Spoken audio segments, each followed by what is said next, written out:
అలాగే నేడు ఇంకో ఒక పరిస్థితికి కారణం ఏమిటంటే సనాతన ధర్మం యొక్క ఆచారాల్లో వేరే వ్యక్తులు కూడా దేవతలుగా కలిసిపోయిన సందర్భాలు ఉంటాయి. వాళ్ళు మనం ఇప్పుడు అవి అవైదికము అని చెప్పంటే వాళ్ళు ఏమంటారంటే రాముడు ఏమైనా వేదంలో పేరుతో ఉందా, రామాయణం అయినా వేదాల్లో ఏమైనా ఉందా, లేదు లేదు మరి వాళ్ళు మంత్రశాస్త్రం లేరంటే కాదు, ఏదో హనుమంతుడు అవతారాలు, దత్తాత్రేయ స్వామి అవతారాలు, ఈ అవతారాలు అని చెప్పి అంటారు. ఇవన్నీ విన్నప్పుడు వైదికమైన ఆరాధన, వైదికమైన దేవతలు ఎవరు, మన సంప్రదాయం అది తప్పని చెప్పి కాదు, మనది కాదు, మన సంప్రదాయం కాదు, ఇది వేరేది, ఇది మనది కాదు అని స్పష్టంగా ఈ వివేకంతో యువత తెలుసుకోవడం ఎలాగా?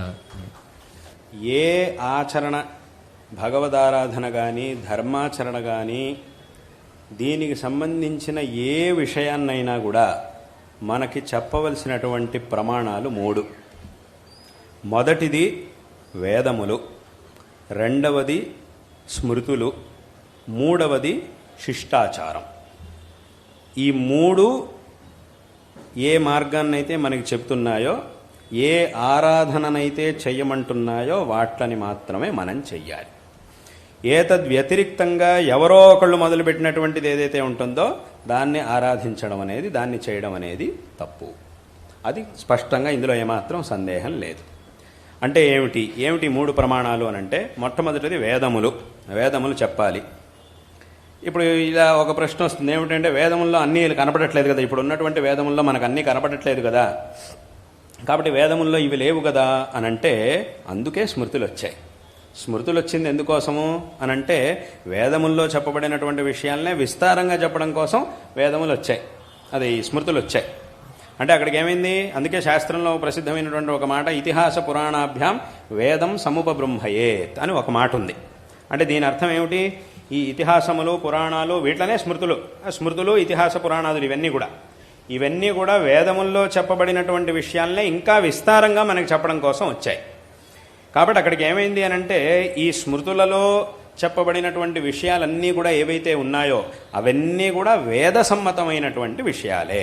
కాబట్టి వేదముల్లో చెప్పబడలేదు, స్మృతుల్లో చెప్పబడినా కూడా, స్మృతి పురాణ ఇతిహాసాల్లో చెప్పబడినా కూడా వేదంలో చెప్పబడలేదు కదా అనే ఒక కారణంతో దీన్ని మేము ఆచరించము అథవా దీన్ని మేము తీసుకోము అనేటటువంటి మాట అది చాలా తప్పు. ఎందుకు అనంటే స్వయంగా కొంతమంది ఏం చేస్తుంటారు అనంటే, మాకు వేదములు మాత్రమే ప్రమాణం, మేము వేదాల్లో చెప్పింది మాత్రమే తీసుకుంటాము, ఈ స్మృతులు పురాణాలు ఇతిహాసాలు వీటన్నిటిని కూడా మేము తీసుకోము అని వాదించేవాళ్ళు కొంతమంది ఉన్నారు లోకంలో.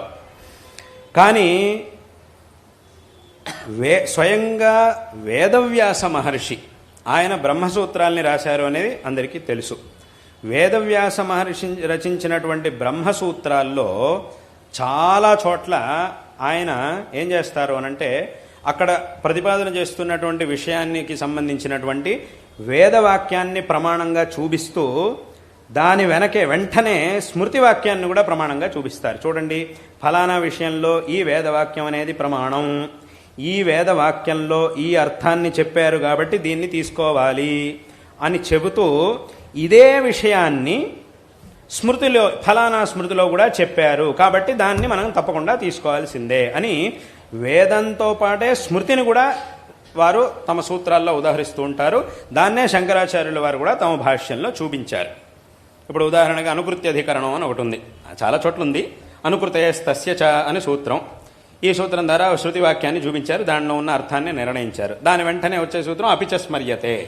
ఇదే అపిచ అంటే ఇదే విధంగా స్మృతిలో కూడా ఇలాగే చెప్పబడింది అని చూపించారు. అంటే అక్కడికి ఏమైంది అనంటే, వేదములు ఎలాగైతే మనకి ప్రమాణమో ఆ వేదములను అనుసరించి వచ్చినటువంటి స్మృతులు కూడా మనకి అదే విధమైనటువంటి ప్రామాణ్యాన్ని కలిగి ఉన్నాయి, అంతే ప్రమాణములుగా ఉన్నాయి. కాబట్టి కొన్ని విషయాలు వేదముల్లో లేవు, కనపడట్లేదు, కానీ స్మృతుల్లో ఉన్నాయి అని అంటే తప్పకుండా మనం దాన్ని తీసుకోవాల్సిందే అనేటటువంటి విషయంలో ఏమాత్రం సందేహం లేదు. అదేవిధంగా ఇంకా కొన్ని విషయాలు ఉంటాయి, అవి మనకి వేదముల్లోనూ ప్రత్యక్షంగా కనబడవు, స్మృతుల్లోనూ ప్రత్యక్షంగా కనబడవు, కానీ శిష్టాచారంలో ఉంటాయి. శిష్టాచారం అని అంటే ఏమిటి, శిష్టులైనటువంటి జనులు చేసేటటువంటి ఆచరణ ఏదైతే ఉంటుందో దాన్నే శిష్టాచారము అని అంటారు. శిష్టులైనటువంటి జనులంటే ఎవరు అనంటే, ఎవరైతే ఈ వేదములు శాస్త్రములు వీటన్నిటి యందు ప్రామాణ్య బుద్ధిని కలిగి ఉన్నవారై వాట్లలో చెప్పబడినటువంటి ఆచరణలను తూచా తప్పకుండా చేస్తారో వాళ్ళని శిష్టులు అని అంటారు. అటువంటి వాళ్ళు ఏ ఆచరణలు అయితే చేసుకొచ్చారో వెనకటి నుంచి, అదేదో నిన్న మొన్న మొదలుపెట్టింది కాదు, వెనకటి నుంచి చేసుకుంటూ వచ్చారో ఇవి మనకి ప్రమాణం. ఎందుకంటే వాళ్ళందరూ కూడా, ఎందుకంటే వాళ్ళంతా ఎవరు? వేదములు, శాస్త్రములు ఇవన్నీ తెలిసినటువంటి వాళ్ళు దీన్ని ఆచరించారు అనంటే అక్కడికి ఏమైంది? వాళ్ళు ఏం చేసినా కూడా శాస్త్రముల ప్రమాణాలని పెట్టుకునే చేస్తారు. వాళ్ళు ఎప్పుడు కూడా శాస్త్రాన్ని అతిక్రమించినటువంటి వాళ్ళు కాదు. మరి అటువంటి వాళ్ళు దీన్ని చేసుకుంటూ వచ్చారు కాబట్టి అది మనకి నేరుగా గ్రంథాల్లో కనపడకపోయినా కూడా వాళ్ళు చేసుకుంటూ వచ్చారు కాబట్టి దాన్ని ప్రమాణంగా తీసుకొని ఆచరణ చేస్తారు, చేసే పద్ధతి. కాబట్టి ఈ మూడు, ఏదైనా ఒక ఆచారాన్ని మనం అనుష్ఠించాలి అనంటే ఈ మూడిట్లో ఏదో ఒక ప్రమాణం అనేది ఉండాలి. ఈ మూడిట్లోనూ చెప్పబడనటువంటివి ఏవైతే ఉంటాయో వాట్లని మూఢనమ్మకాలు అని అంటారు. వాట్లని మూఢనమ్మకాలు అని అనాలి. కాబట్టి ఏం ఆచరణ చేసినా కూడా ఈ మూడిట్లో ఎక్కడైనా చెప్పబడి ఉండాలి. అలా చెప్పబడినప్పుడు మాత్రమే దాన్ని మనం ఆచరించాలి.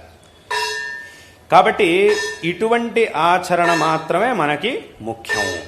కాబట్టి ఎవరైనా ఏ దేవతారాధన చెయ్యాలన్నా కూడా, ఏ పూజని చెయ్యాలన్నా కూడా ఈ ప్రమాణములు ఏవైనా ఒకటి తప్పకుండా ఉండాల్సిందే. ఇవి లేనటువంటివి అథవా శిష్టులు కానటువంటి వారు, ఈ వేదాలతో వీటితో సంబంధం లేకుండా వాళ్ళు ఇష్టం వచ్చినట్టు చేసేవాళ్ళు, అటువంటి వాళ్ళు ఏ ఆరాధన, దేన్నైతే దేవతారాధనగా వాళ్ళు సూచిస్తారో, వాళ్ళు చేస్తూ ఉంటారో, చేయమని చెప్తూ ఉంటారో అటువంటి వాటిని చేయడం అనేది అది మంచిది కాదు, అది శాస్త్ర విరుద్ధం.